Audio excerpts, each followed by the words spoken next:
नमस्कार साथियों, आप सभी का बहुत बहुत स्वागत है आपके अपने ऑनलाइन इंस्टीट्यूट निशांत ज्ञान के यूट्यूब प्लेटफॉर्म पर। मैं अपने वादे को जो मैंने वादा किया था डीएलएड के 8 के 8 मॉडल पेपर मैं आपको दिखाऊंगा।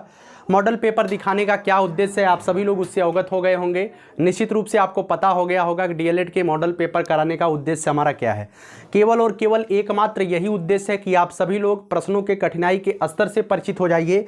फिर से मैं कहूँगा, अगर आपको डीएलएड में अच्छे स्कोर करना है, अगर आपको बैक से बचना है, तो मैं यही कहूँगा ऑनलाइन के जो आपकी ऑनलाइन जर्नी है, दिन भर आप मोबाइल पर उंगलियां घिसते हैं, वह कम कर दीजिए और ज़्यादा से ज़्यादा आप सेल्फ स्टडी पर फोकस करिए। मैं भी आज 8वां वीडियो यह दे रहा हूँ, शिक्षण अधिगम के सिद्धांत का मॉडल पेपर मैं आपको दे रहा हूँ। इसके बाद मैं पूरी तरीके से आपको यूपी टेट का सिलेबस और यूपी टेट के संबंधित जानकारी मैं आपको देता रहूँगा। बेशक उस पर कम व्यूज आएँ, बेशक उस पर आप लोगों का प्रेम उतना ना मिले, लेकिन फिर भी मैं वो काम करूंगा। क्योंकि मुझे पता है कि आपका उद्देश्य केवल और केवल डीएलएड करना नहीं है। मुझे पता है, क्योंकि मेरा एक्सपीरियंस है कि डीएलएड किस तरीके से पास किया जाता है। मैंने आपको बताया, अगर आप सीरीज भी पढ़ते हैं, चाहे राजन पढ़ रहे हैं, चाहे पवन पढ़ रहे हैं, और आपका कोई प्रतियोगी परीक्षार्थी के तौर पर कोई भी किसी भी प्रतियोगी परीक्षार्थी के तौर पे बैकग्राउंड रहा होगा, तो मुझे पता है आप एक दिन पढ़ करके पास हो जाएंगे डीएलएड के हर एक पेपर को। लेकिन अगर आपका मान लीजिए बैकग्राउंड किसी प्रतियोगी परीक्षार्थी के रूप में न रहा हो, तब भी आप सीरीज से जो है 90% के ऊपर पा जाएंगे। यह मेरा दावा है। आप सभी लोग करते हैं, हमारे साथ के कई बच्चे किए हैं, पहले भी किए हैं, और मैं आपको यही कहना चाहूँगा, बेहतर को बेहतर बनाने का भरसक प्रयास करिए। निशांत ज्ञान आपके लिए लगातार मेहनत करता रहेगा। और अभी जो है आज 8वां वीडियो है, मैं अपने वादों पर खरा उतर गया, मैंने पूरा वादा अपना पूरा किया। अब इसके बाद जो है आपका जो भी सिलेबस चलेगा, जैसे मैंने पर्यावरण की कुछ क्लासेज लिया था, पर्यावरण पे 2, 3, 4 क्लासेज और मैं दूंगा जो आपके लिए इंपॉर्टेंट होगा। थ्योरेटिकल क्लासेज बंद कराई जाएंगी, उसके बाद मनोविज्ञान पे 50-60 क्लासेज चलेंगी, उसके बाद गणित पे कुछ क्लासेज चलाई जाएंगी, हिंदी पर कुछ क्लासेज चलाई जाएंगी, जिससे आपको जो है कहीं भी भटकने की आवश्यकता ना पड़े जब आप यूपी टेट दें। हमारा उद्देश्य बस वही है ना। हमारे उद्देश्य से अगर आप सभी लोग इससे अवगत हो, तो आप कमेंट बॉक्स में हमें इजाज़त दीजिएगा कि जो हम आपके लिए करने जा रहे हैं वो बेहतर करेंगे। चलिए इस वीडियो को शुरू करते हैं और आपको बताते हैं कि किस तरीके से शिक्षण अधिगम के सिद्धांत के क्वेश्चन पेपर की शुरुआत करते हैं। मित्रों, यह पेपर कौन सा है आप सभी लोग जानते हैं, शिक्षण अधिगम का सिद्धांत, जो कि आपके लिए, आप लोगों के लिए लगता होगा कि यह बहुत बड़ा सब्जेक्ट है, इसे हम कैसे पूरा करेंगे। तो 50 नंबर का पेपर यह भी आता है। 3 पेपर आपके 50 नंबर, शिक्षण अधिगम का सिद्धांत, बाल मनोविज्ञान जिसे बाल विकास आप लोग बोल देते हैं, और आपका सामाजिक विज्ञान, ये तीनों 50 नंबर के हैं। और इसमें कितने क्वेश्चन आएंगे? वस्तुनिष्ठ टाइप के 15 प्रश्न आएंगे, अति लघुत्तरी भी 15 प्रश्न आएगा, और लघुत्तरी 10 प्रश्न आएगा। ठीक है। कुछ बच्चे कहते हैं कि सर लिखना कितना है, तो मैं आपको बता दूं, लिखना आपको उतना है जो आपके लिए ज़रूरी हो, है ना। अनाप शनाप चीज़ें लिखने से बचिएगा, क्योंकि यह डीएलएड है, आपका कोई सेमेस्टर का एग्जाम, मतलब कि आपका कोई बोर्ड की परीक्षा नहीं है ना। तो आप शिक्षक बनने वाले हैं। 50 वर्ड में लिखा गया, कहा गया है, अगर आपके पास 70 वर्ड में क्वेश्चन समाप्त होता है तो भी कोई दिक्कत नहीं है, और अगर वह क्वेश्चन 40 वर्ड में भी समाप्त हो जाता है तब भी कोई समस्या आपको नहीं होनी चाहिए। चलिए वस्तुनिष्ठ प्रश्नों की शुरुआत करते हैं, बहुत ही श्री राम का नाम लेकर के। चलिए शुरू करते हैं। संप्रेषण के कितने घटक होते हैं? मित्रों, सबसे पहली बात, संप्रेषण किसे कहते हैं? संप्रेषण का मतलब होता है अपनी बातों का आदान प्रदान, वार्तालाप, या अपनी बातों को किसी तक पहुंचाया जाए। अपनी वक्तव्यों को, वार्तालाप को हम आप तक पहुंचा रहे हैं, अर्थात हम आपसे संप्रेषण मतलब कम्युनिकेशन कर रहे हैं, है ना। चलिए, संप्रेषण के कितने घटक होते हैं? मित्रों, संप्रेषण के जो है 3 घटक होते हैं। जितने भी क्वेश्चन हैं वीवीआई हैं, कौन कौन से होते हैं? प्रेषक होता है, संदेश होता है और ग्राही होता है। यही 3 महत्वपूर्ण घटक होते हैं। एक, जब कोई बात आप भेजते हैं तो सबसे पहले प्रेषक की जरूरत होती है, उसके बाद संदेश की जरूरत होती है, और किसी बात को ग्रहण करने के लिए ग्राही की आवश्यकता होती है। ठीक है। चलिए दूसरे क्वेश्चन की बात करते हैं। शिक्षण में कितने तत्वों का होना आवश्यक है? मित्रों, वर्तमान के समय में शिक्षण में जो है 3 तत्वों का होना आवश्यक है। शिक्षण अधिगम का सिद्धांत आपको क्यों पढ़ाया जाता है? मित्रों, शिक्षण अधिगम का सिद्धांत आपको केवल और केवल मात्र एक उद्देश्य के साथ पढ़ाया जाता है कि आप जो है बाल मनोविज्ञान तो जानते हैं, बच्चों को हैंडल करना तो आपको आता है, लेकिन आप किस तरीके से बच्चों के बीच जा करके अपनी प्रेजेंटेशन को रखेंगे, उसी लिए जो है शिक्षण अधिगम का सिद्धांत पढ़ाया जाता है आपको। तो शिक्षण में कितने तत्वों का होना आवश्यक है? तो 3 तत्वों का होना आवश्यक है। कौन कौन से? शिक्षक होने चाहिए, बच्चे होने चाहिए, और एक पाठ्यक्रम होना चाहिए। हाँ, आप बच्चों के बीच चले जाएंगे बिना पाठ्यक्रम के, डेली की डेली अपने बारे में कहानी बताइए, इधर उधर की कहानी करिए, ये चीज़ें नहीं। एक बेसिक सा पाठ्यक्रम होना चाहिए कि इतने बच्चों को ये पूरा कराना है, और बच्चे तो होने ही चाहिए और शिक्षक तो जरूरी है ना। चलिए आगे बात करते हैं, सीखने में सहज संबंध कौन बताया। मित्रों सीखने में जो सहज संबंध है, यह संबंध जो है पावलोव साहब ने बताया था, इस बात को ध्यान रखिएगा, वीवीआई है, ठीक है। चलिए अगले क्वेश्चन की बात करते हैं, अष्टपदीय सोपान का सिद्धांत किसने दिया। मित्रों अष्टपदीय सोपान का सिद्धांत जो है किसने दिया था, इस बात को आपको बताना है, ध्यान रखिएगा। रॉबर्ट एम गैने ने जो है अष्टपदीय सोपान के सिद्धांत को दिया था, ठीक है। अष्टपदीय सोपान का सिद्धांत किसने दिया, रॉबर्ट एम गैने ने दिया। कुछ लोग कहेंगे सर याद नहीं होता है, तो याद आपको तभी होगा जब आप इस पर काम करेंगे, है ना। आपको काम करना ही पड़ेगा अगर आपको बेहतर करना है जीवन में। पांचवा क्वेश्चन है, बालक कार्य करके ही सीखता है और क्रिया द्वारा सीखना अस्थायी होता है, यह कथन किसका है। मित्रों फ्रॉबेल महोदय जो है एक किंडरगार्टन पद्धति के जनक भी थे, जिसे आप एलकेजी यूकेजी बोलते हैं। तो ये फ्रॉबेल महोदय ने क्रिया के सिद्धांत को भी बताया, करके सीखने के सिद्धांत को प्रतिपादित किया। इन्होंने कहा कि बालक कार्य करके ही सीखता है ना, और क्रिया द्वारा अगर किसी बालक को कोई चीज़ सिखाया जाता है वो अस्थायी होता है। एक बच्चा लालटेन से जर जाता है, पहले लालटेन चलती थी, हम भी बचपन में थे तो लालटेन को पहली बार में टच जरूर किए थे। उसके बाद हमको पता चला कि भाई इसमें जो है आग फेंकता है, इससे बचना है तो लालटेन को नहीं छूना है ना। तो फ्रॉबेल महोदय ने कहा वह अस्थायी होता है। चलिए ज़्यादा बहस करेंगे तो वीडियो लंबी होगी। रुचि प्रछन्न ध्यान है, क्या है, रुचि प्रछन्न ध्यान है यह तथा ध्यान रुचि का क्रियात्मक रूप है। रुचि का मतलब क्या है, इंटरेस्ट, है ना। रुचि प्रछन्न ध्यान है, किसी इंटरेस्ट, किसी वस्तु पर आप अपना इंटरेस्ट बनाते हैं तो क्या है, वह जो है ध्यान ही तो है। किसी चीज़ के ऊपर आपका इंटरेस्ट बन जाए, चाहे वो आपके सोना बाबू हो या कोई हो, तो जब आप उस पर इंटरेस्ट बना लेते हैं, कोई भी काम आप करते हैं तो वह आपके ध्यान में हमेशा रहता है। उनकी बातें चलती रहती है, उनकी मुस्कुराहट चलती रहती है। आप सभी लोग इससे वाकिफ होंगे, मुझे कुछ बताने की आवश्यकता नहीं है ना। तो रुचि प्रछन्न ध्यान है तथा ध्यान जो है रुचि का क्रियात्मक रूप है, मैकडूगल साहब ने कहा था। मैंने मैकडूगल के 14 सिद्धांत बताए हैं, अगर आप मनोविज्ञान के हमसे जुड़े होंगे तो मैंने पढ़ाया है इस चीज़ को। चलिए आगे बात करते हैं, खेल विधि अथवा किंडरगार्टन विधि के जनक कौन है।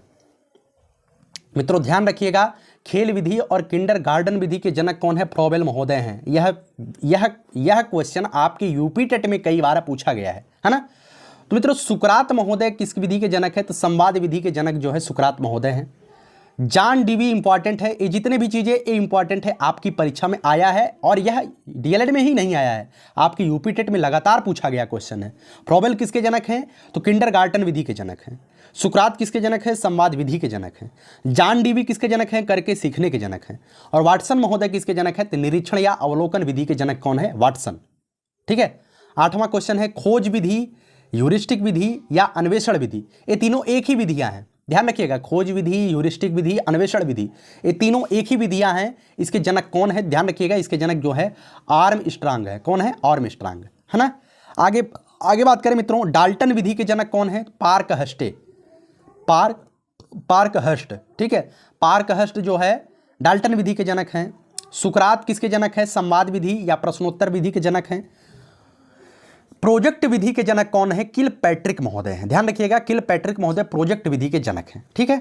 चलिए 9वें क्वेश्चन की बात करते हैं। 9वां क्वेश्चन है, हर्वर्ट के पंचपदीय के 5 पदों में कौन नहीं है। हर्वर्ट के पंचपदीय के 5 पदों में कौन नहीं है, योजना, प्रस्तुतिकरण, तुलना, योग, समरूपता, अलंकरण। मित्रों जो अलंकरण है, हर्वर्ट के पंचपदीय 5 पद, आप ध्यान रखिएगा, ये आपके सीरीज में भी दिया होगा, तो आपको इसे अलग से जरूर पढ़ लेना है। अगर हमारी बातें आप मानते हैं तो पढ़ लीजिएगा, है ना। अलंकरण जो है हर्वर्ट के पंचपदीय सिद्धांतों में नहीं शामिल था। अलंकरण का मतलब क्या है, बचे दोनों पद सामान्यीकरण प्रयोग, ये 5 पद हैं, ठीक है, जिनका प्रयोग पाठ योजना बनाने में किया जाता है। अब समझिएगा, मैं भी वैसे ही पढ़ दे रहा हूँ, मुझे भी अच्छे से तैयार नहीं था, उन्होंने बना के दे दिया। देखिए जो हर्वर्ट के पंचपदीय है ना, इसमें क्या है, इसमें योजना, प्रस्तुतिकरण, तुलना एवं समरूपता, ये तो 3 है इनके पंचपदी में, और 2 और शामिल हो। हर्वर्ट के पंचपद में 2 और शामिल है। कौन कौन से हैं, एक है सामान्यीकरण, ठीक है, और एक है प्रयोग। ये 5 पद है हर्वर्ट के, ध्यान रखिए। चलिए 10वां क्वेश्चन है, वर्तमान में शिक्षा का केंद्र बिंदु कौन है? वर्तमान में शिक्षा का केंद्र बिंदु मित्रों बच्चे होते हैं। क्या होते हैं? बच्चे। और जो प्राचीन काल था ना, प्राचीन काल में शिक्षण विधियां कैसी थी? तो प्राचीन काल में शिक्षण विधियां जो है शिक्षक केंद्रित होती थी, और वर्तमान में शिक्षण विधियां किसको केंद्र करके बनाई जाती हैं? तो बच्चे को केंद्रित करके। और प्राचीन काल में जब गुरु द्रोणाचार्य वगैरह थे तो शिक्षक केंद्रित थी। समझ में आया ना? चलिए 12वें क्वेश्चन की बात करते हैं, पर्यटन सर्वाधिक सहायक होता है। मित्रों पर्यटन किस में सर्वाधिक सहायक हो? गणित शिक्षण में? नहीं। संगीत शिक्षण में? नहीं। भूगोल शिक्षण में? जी हाँ, भूगोल शिक्षण में पर्यटन बहुत ज़्यादा लाभान्वित साबित होता है। जैसे कि आपको सीमेंट की फैक्ट्री दिखानी, बच्चों को ले जाकर के दिखा दो, बच्चा बेहतरीन समझ जाएगा सीमेंट कैसे बनता है। पढ़ाएंगे तो उतना नहीं समझ आएगा। ठीक है, चलिए अगले क्वेश्चन की बात करते हैं। 13वां क्वेश्चन, शिक्षण विधियां आधारित होती हैं। मित्रों शिक्षण विधियां किस पर आधारित होती है? बच्चों की संख्या पर, गतिविधि पर, शिक्षण सूत्रों पर या शोध पर? मित्रों जो शिक्षण विधियां होती है वो शिक्षण सूत्रों पर आधारित होती है। किस पर? शिक्षण सूत्रों पर आधारित होती है। इस बात को ध्यान रखिएगा। ठीक है, चलिए 14वें क्वेश्चन की बात करते हैं, श्रव्य दृश्य सामग्री नहीं है। श्रव्य दृश्य का क्या मतलब होता है? जिसमें दिखाई भी दे और आवाज भी आता रहे। चलचित्र जो है दिखाई देता है, आवाज भी आता है। टीवी दिखाई देता है, आवाज भी आता है। कंप्यूटर दिखाई देता है, आवाज भी आता है। लेकिन रेडियो में केवल श्रव्य सुना जाता है, रेडियो में दिखाई नहीं देता है। तो श्रव्य दृश्य सामग्री कौन सी नहीं है? रेडियो नहीं है। ठीक, चलिए आगे बात करते हैं, फ्लैशनल बोर्ड किस प्रकार का टीएलएम है? टीएलएम का मतलब क्या है? Teaching learning material. जिस मटेरियल का प्रयोग करके आप बच्चों को सिखाते हैं उसे ही हम टीएलएम बोलते हैं। तो फ्लैशनल बोर्ड जो है किस प्रकार का टीएलएम है? तो ध्यान रखिएगा, जो फ्लैशनल बोर्ड होता है वो दृश्य है। दृश्य है अर्थात किसी चीज को दिखाना होता है तो फ्लैश के माध्यम से हम किसी विद्यालय की दीवार पर, जिसे हम प्रोजेक्ट विधि कहते हैं, बड़े बड़े कॉलेजों में जब आप इंटर में पढ़ रहे होंगे तो शायद आपने इस चीज को जरूर देखा होगा। दीवार पे फोकस किया जाता है और उन चीजों को बताया जाता है। उस पर आवाज नहीं होती, आवाज तो शिक्षक बोलेगा, लेकिन जो फ्लैक्शनल बोर्ड होता है उससे जो है केवल और केवल आपको वो चीजें दिखाई जाती। चलिए उम्मीद है कि आप सभी लोग जानते हैं, कुछ बताने की आवश्यकता नहीं है। 16वें क्वेश्चन की बात करते हैं, बुनियादी अथवा बेसिक शिक्षा के जनक कौन है? मित्रों बुनियादी अथवा बेसिक शिक्षा के जनक जो है महात्मा गांधी जी हैं। इस बात को ध्यान रखिएगा, वीवीआई क्वेश्चन है ना, महात्मा गांधी। 17वां क्वेश्चन है, दो प्रमुख शिक्षण सूत्र लिखिए। दो प्रमुख शिक्षण सूत्र लिखिए। मित्रों सरल से जटिल की ओर, ज्ञात से अज्ञात की ओर। बच्चों को जब आप सिखाएंगे, कैसे सिखाएंगे? सबसे पहले सरल, पहले आप गोला सिखाएंगे, उसके बाद इसी गोले की संकल्पना से आप उसे वृत्त सिखा देंगे, इसी वृत्त की संकल्पना से आप उसे न जाने क्या क्या सिखा देंगे, है ना। तो पहले सरल है, सरल से हम कठिन की ओर चलते हैं, ज्ञात से अज्ञात की ओर चलते हैं। अर्थात जो चीज़ें हमें पता है, जो बच्चों को पता है, हमें नहीं, जो बच्चों को पता है सबसे पहले उसे आप बताएंगे। उसके बाद बताएंगे कि आगे पिछले कक्षाओं से कांटेक्ट करते हुए अगली कक्षाओं में हम पढ़ाते हैं। इसे तो आप जानते ही होंगे। कक्षा 7वीं में जब आप गए थे तो जब आप मेंसुरेशन की शुरुआत किए थे तो उसमें ऊपर लिखा गया था जैसा कि आप पिछली कक्षाओं में पढ़ चुके हैं, शायद आपने जरूर पढ़ा होगा। तो यही जो है प्रमुख शिक्षण सूत्र होते हैं। मूर्त से अमूर्त की ओर भी होता है, दो ही आपको बताना है, इस वजह से दो मैंने यहां पे लिखा है। ठीक। 18वां क्वेश्चन क्या है, सूक्ष्म शिक्षण से क्या अभिप्राय है? मित्रों सूक्ष्म शिक्षण से क्या अभिप्राय है? ध्यान रखिएगा, सूक्ष्म शिक्षण शिक्षण प्रक्रिया के उस सरलीकृत लघु रूप से है जिसे थोड़े छात्रों वाली कक्षा के सामने अल्प समय में संपन्न किया जाता है। जैसे किसी कॉलेज मतलब किसी कक्षा में बहुत कम छात्र हैं तो उसमें जो है हम सूक्ष्म शिक्षण का प्रयोग कर लेते हैं। अर्थात हम ब्रॉड लेवल पे नहीं समझाते हैं, 2-4 बच्चों को लेकर के किसी चीज़ को आसानी से समझा देते हैं। आप जब कक्षा 3री 4थी 5वीं में रहे होंगे तो इन चीज़ों से जरूर अवगत होंगे, कुछ बताने की आवश्यकता नहीं है, आप इसे अच्छी तरीके से समझ रहे होंगे। 19वां क्वेश्चन है, वैयक्तिक संप्रेषण के 2 लाभ लिखिए। आप व्यक्ति के बीच में पर्सनल संप्रेषण जो करते हैं उससे क्या होता है? ज्ञान प्राप्ति होती है, पहली बात। दूसरी बात, उचित भाषा एवं उचित उच्चारण होता है। जब आप दो लोग मिल करके संप्रेषण करते हैं तो उससे क्या होता है? ज्ञान प्राप्ति होता है। जो आपको नहीं आता है हम आपको बता देते हैं। और दूसरी बात, जब आप जैसे कोई बच्चा हमसे जो है चैटिंग कर रहा है तो वह चैटिंग हमसे जो है मर्यादा को देखते हुए करेगा, है ना, उससे उसकी उचित भाषा का इस्तेमाल करेगा और जो उच्चारण लिखेगा, जो करेगा, जो बोलेगा वह उचित बोलेगा, है ना। उम्मीद है समझ चुके होंगे, कुछ बताने की आवश्यकता नहीं है। प्रश्नों की 2 विशेषता लिखिए। मित्रों प्रश्नों की तो बहुत सारी विशेषता होती हैं। प्रश्न सरल एवं स्पष्ट होने चाहिए और प्रश्न प्रेरणा उत्पन्न करने वाले होने चाहिए। कक्षा 1 के बच्चों को पढ़ाने की ड्यूटी आपको लगे, आप पूछ लीजिए कि मिसाइल का निर्माण कैसे होता है। अब बच्चा कैसे बताएगा मिसाइल का निर्माण कैसे होता है? तो कक्षा 1 के बच्चे कक्षा 1 के समान ही आपको क्वेश्चन करना है। अब उसे आप पूछ लेंगे sin 45 का मान बताओ, तो बता पाएगा? नहीं बता पाएगा। तो प्रश्न सरल एवं स्पष्ट होने चाहिए और प्रश्न का जो उत्तर हो मात्र 1 या 2 शब्दों का होना चाहिए, प्राइमरी वाले, और प्रश्न प्रेरणा उत्पन्न करने वाले होने चाहिए। ऐसा प्रश्न पूछिए जिससे उसको लगे कि नहीं यार, हम जो पढ़ रहे हैं हमारे काम की चीज़ें हैं। अब उसे पहले में से जो है साइन कॉस टेन काट पढ़ाने लगेंगे, उसे लगेगा कि यार हमारे काम की नहीं है, इसे हमको क्या पढ़ने का क्या मतलब है ना। चलिए, खेल विधि पर आधारित 2 शिक्षण विधियाँ कौन कौन सी हैं? एक है किंडरगार्टन विधि, एक है मारिया मॉन्टेसरी विधि। मारिया मॉन्टेसरी विधि के जनक कौन है, इसे आप जरूर बताइएगा। और किंडरगार्टन विधि के जनक कौन है, मैंने अभी बताया, फ्रोबेल महोदय हैं। ठीक है, चलिए 22वें क्वेश्चन की बात करते हैं। संप्रेषण के प्रकार लिखिए। मित्रों संप्रेषण के 2 प्रकार होते हैं। कौन कौन से? एक शाब्दिक संप्रेषण होता है, एक अशाब्दिक संप्रेषण होता है। शाब्दिक संप्रेषण का मतलब क्या होता है? हम शब्दों के माध्यम से जो है संप्रेषण करते हैं। जैसे मौखिक में भी हम शब्द बोलते हैं और इससे जो है हम संप्रेषण करते हैं। लिखित का मतलब पत्र के माध्यम से हम संप्रेषण कर लेते हैं, ये शाब्दिक संप्रेषण में आ गया। ठीक है, आगे बात करते हैं। अशाब्दिक संप्रेषण में क्या होता है?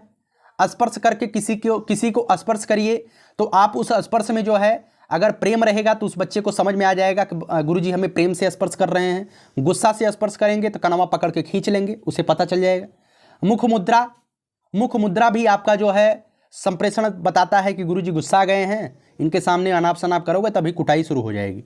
वाणी संप्रेषण, आप उस बच्चे से बात नहीं कर रहे हैं, कहीं अलग जगह बात कर रहे हैं, बच्चा आपके वाणी संप्रेषण से भी समझ जाएगा गुरुजी गुस्सा है या सही है। ठीक है, तो ये अशाब्दिक संप्रेषण में आता है। चलिए 23वें क्वेश्चन की बात करते हैं। शिक्षण सूत्र से 2 लाभ बताइए। शिक्षण सूत्र से 2 लाभ कौन कौन से होते हैं? एक तो शिक्षण जो है मनोवैज्ञानिक होता है। मनोविज्ञान पहले से आप पढ़े हैं, उसमें जो है शिक्षण सूत्रों का प्रयोग करेंगे तो शिक्षण का कार्य भी मनोवैज्ञानिक हो जाएगा और जो आप शिक्षण करेंगे वो प्रभावी होगा, अर्थात बच्चा जो है आपको जो समझाना चाहते हैं वो समझ जाएगा। ठीक है, चलिए 24वें क्वेश्चन की बात करते हैं। अच्छी प्रस्तावना के 2 गुण बताइए। अच्छी प्रस्तावना के 2 गुण। अच्छा, प्रस्तावना का मतलब क्या होता है? भूमिका। जैसे मैं किसी चीज़ को पढ़ाने चल रहा हूं तो पढ़ाने से पहले देखते हैं, हमारा एक वीडियो पहले आता है, एक वीडियो बाद में आता है, फेस वाली वीडियो। जब मैं ये वीडियो आपको दे रहा हूं, होता क्या है, जब मैं पहली वीडियो शुरू किया तो उसमें आपको प्रस्तावना बताया कि देखिए इस वीडियो में ये मैं करने वाला हूं, भूमिका बनाया जिससे आपका कंसंट्रेशन इस पूरी वीडियो पे बना रहे, और लास्ट में मैं उसका कंक्लूजन निकालता हूं और आगे क्या करने वाला उसके बारे में बताता हूं। तो अच्छी प्रस्तावना से जो है प्रकरण को छात्र पूर्व ज्ञान से जोड़ लेता है। छात्र को पता चल जाता है गुरुजी जो बता रहे हैं, जो भूमिका बना रहे हैं, ये हम पहले पढ़े हैं और इससे ही कंटेक्ट है ना। और प्रकरण को छात्र द्वारा ही निकलवाना, क्या लिखे हमें समझ में नहीं आना है, लेकिन इतना आप समझ लीजिए कि प्रकरण को छात्र द्वारा ही निकलवाना लिखे होंगे वो हैं। तो किसी चीज की प्रस्तावना जब आप देंगे और उस प्रकरण को, किसी चैप्टर को समझाना चाह रहे हैं आप, और उस बच्चे को आप बताएंगे भाई देखो कि ऐसी ऐसी चीजें हैं, तो बच्चा बिना चैप्टर को पढ़े, अगर बच्चा तेज तर्रार है और बोलने में ठीक ठाक है तो पूरे के पूरे चैप्टर को आपकी प्रस्तावना से ही समझ जाएगा कि आगे क्या होने वाला है और पूरे सिलेबस में, पूरे चैप्टर में क्या पढ़ाने वाले हैं। ठीक है, चलिए 26वें क्वेश्चन की बात करते हैं। गणित किट के किन्हीं 2 उपकरण के नाम लिखिए। मित्रों गणित किट के 2 उपकरणों का नाम लिखिए। ज्योमेट्री बॉक्स आपने बचपन में बहुत खेला होगा, बहुत तोड़ा होगा, आप अच्छी तरीके से जानते हो। उसमें स्केल होता है, चांदा होता है, प्रकार होता है, और यही ये वाला क्या होता है। इस तरीके से हम कक्षा जब दूसरी तीसरी चौथी में पढ़ते थे, बंदूकिया वाला जो आता था, आज तक हमको समझ में नहीं आया, क्योंकि गणित हमारी उतनी मजबूत नहीं थी पहले। वर्तमान के समय में तो मजबूत है, लेकिन आपको बताना ये बंदूकिया वाला ये होता क्या है, ये होता क्या है ना। अगर आपको आता है तो आप कमेंट बॉक्स में बताइएगा बंदूक क्या होता है। हम तो पहले उसे जब बचपन में थे तो बंदूकें बोलते थे। आप क्या बोलते हैं? क्या आप वर्तमान में उससे परिचित हैं या नहीं परिचित हैं? नहीं परिचित होंगे तो मैं आपको बताऊंगा। 27वां क्वेश्चन क्या है? पीटीए तथा एमटीए का पूरा नाम लिखिए। मित्रों विद्यालय में, हर एक प्राइमरी विद्यालय में एक प्रबंध समिति होती है, अगर नहीं जानते जान लीजिए। उसमें जो है हर महीने में पेरेंट्स की मीटिंग होती है कि आपका बच्चा क्या सीख रहा है, आपका बच्चों को क्या कराना चाहिए, घर पर भी आपका कुछ दायित्व होता है, हम उनके पेरेंट्स को बताते हैं। तो पीटीए एमटीए यही है। पीटीए का मतलब होता है पेरेंट टीचर एसोसिएशन, और एमटीए का मतलब होता है मदर टीचर एसोसिएशन। ठीक है, इतना तो आप जानते हैं, याद कर लीजिएगा। किन्हीं 3 शिक्षण विधियों का नाम लिखिए। शिक्षण विधियों की तमाम सारी विधियां हैं, लेकिन 3 आपको बता देता हूं। एक है प्रश्नोत्तर विधि। प्रश्नोत्तर विधि के जनक कौन है? सुकरात साहब हैं, अभी मैंने बताया। एक है व्याख्यान विधि। ठीक है, आपसे अगर क्वेश्चन पूछा जाए कि शिक्षण विधि का सबसे प्राचीन विधि कौन सी है, शिक्षण विधियों में सबसे प्राचीन विधि कौन सी है, तो व्याख्यान विधि। व्याख्यान विधि सबसे प्राचीन है।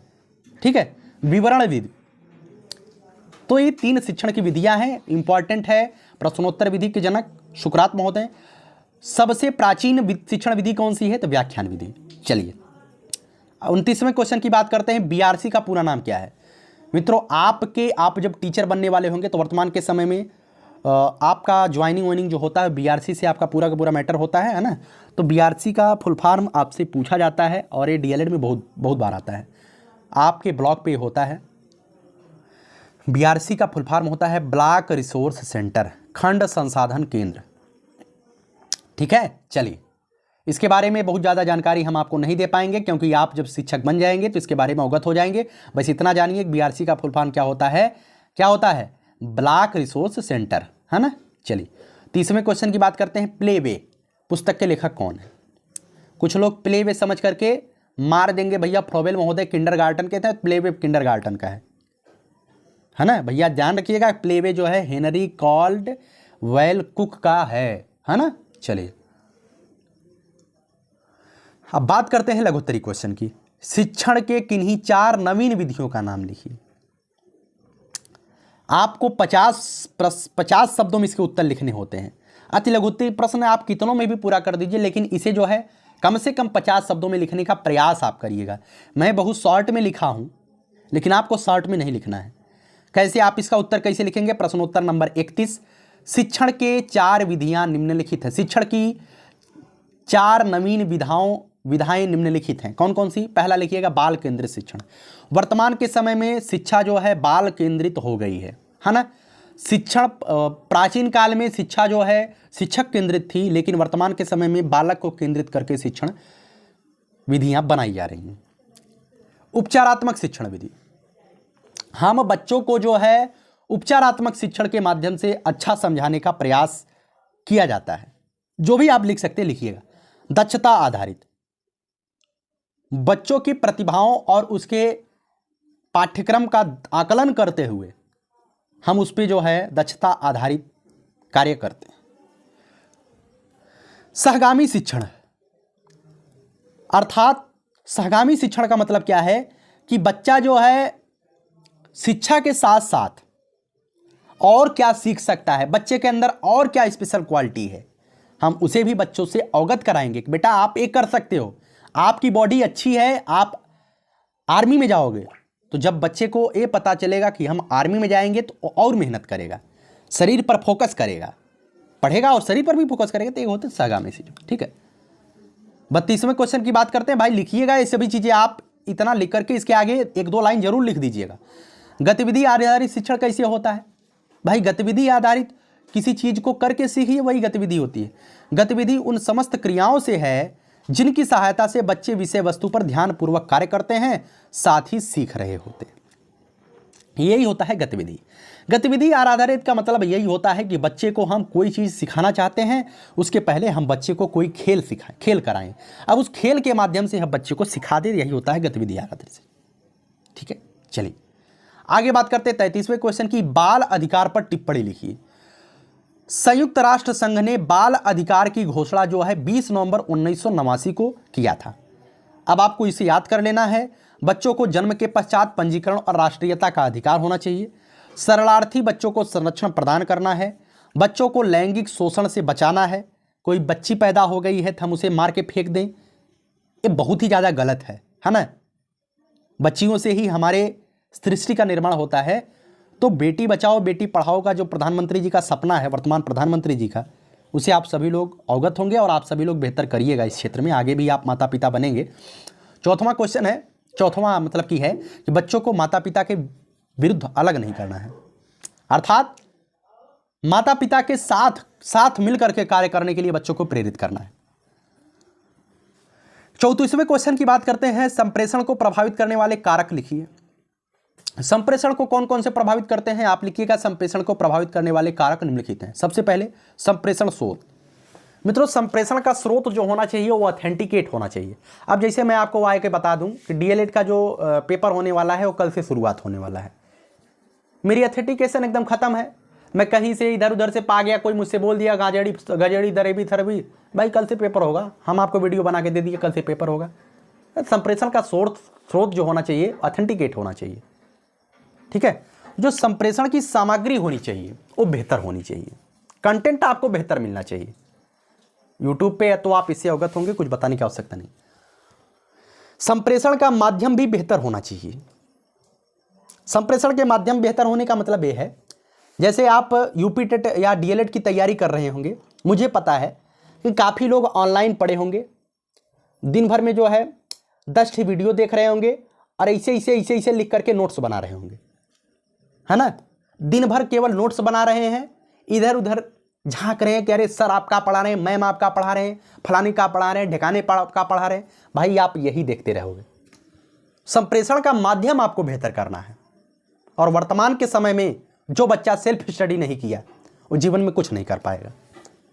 मैं भी यूट्यूबर हूं, मैं भी कह सकता हूं हमारे वीडियो देखिए, बहुत कुछ आप कर पाएंगे। भाई नहीं कुछ कर पाओगे, आपको खुद पढ़ना है, खुद आगे बढ़ना है।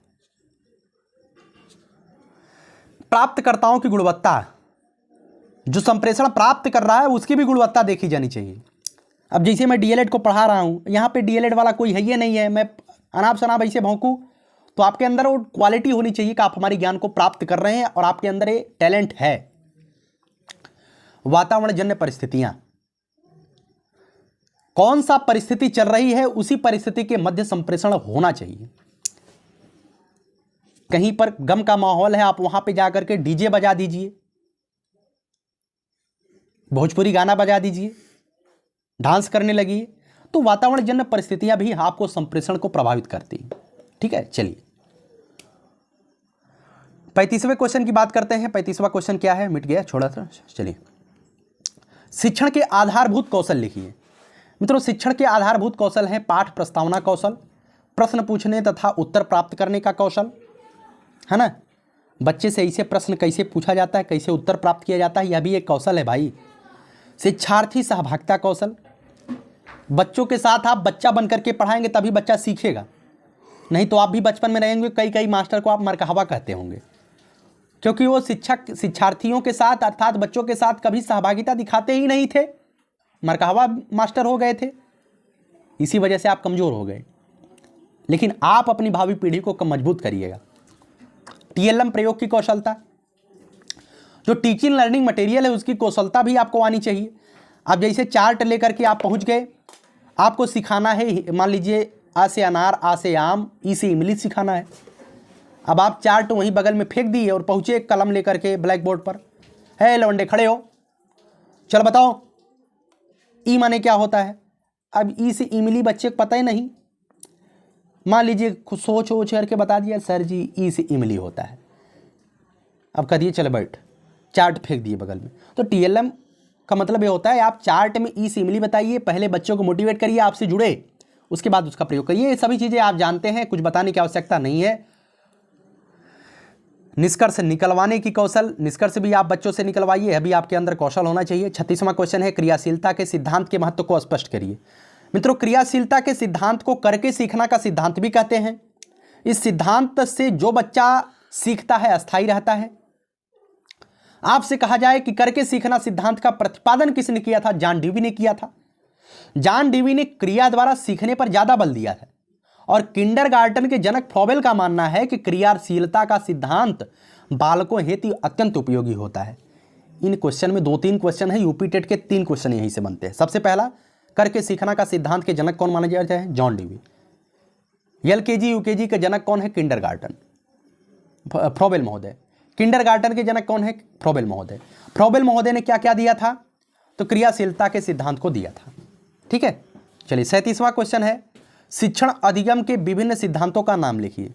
मित्रों, शिक्षण अधिगम के विभिन्न सिद्धांत कौन कौन से हैं, ध्यान रखिएगा, ये BBI है, आपको याद तैयार कर लेना है। विभाजन का सिद्धांत, क्रियाशीलता का सिद्धांत, चयन का सिद्धांत, प्रेरणा का सिद्धांत, रुचि का सिद्धांत। इनके बारे में जितना कुछ आप जानते हैं आप सीरीज से पढ़ लीजिएगा। ठीक है, व्याख्यान विधि के दोष बताइए। मित्रों, व्याख्यान जब पहले प्राचीन काल में व्याख्यान विधि चलती थी, उसकी महत्वपूर्ण कुछ दोष भी थे। छोटी कक्षाओं के लिए अमनोवैज्ञानिक है। व्याख्यान विधि तभी चलता है जब कक्षा थोड़ी सी बड़ी हो। बड़ी का मतलब यह है कि बच्चों की संख्या बहुत ज़्यादा ना रहे। इससे छोटी बड़ी कक्षा का अंदाजा नहीं है। छोटी कक्षा का मतलब 1 से 5वीं तक, 1 से 5वीं तक बच्चों को जाइए और हाई स्कूल की तरह, इंटर की तरह लेक्चर देके चले आइए, लड़का आपका मुख देखता रह जाए, का बोल के चला गया मास्टरवा, है ना। इस तरीके से होता है, बच्चे भी आपको गाली देंगे। इसमें क्या होता है, ज्ञान अस्थायी होता है, बच्चा अभी सीखेगा बाद में भूल जाएगा। बच्चों में मानसिक, तार्किक एवं आलोचनात्मक शक्ति की कमी हो जाती है और विषय का प्रयोगात्मक पक्ष उपेक्षित हो जाता है।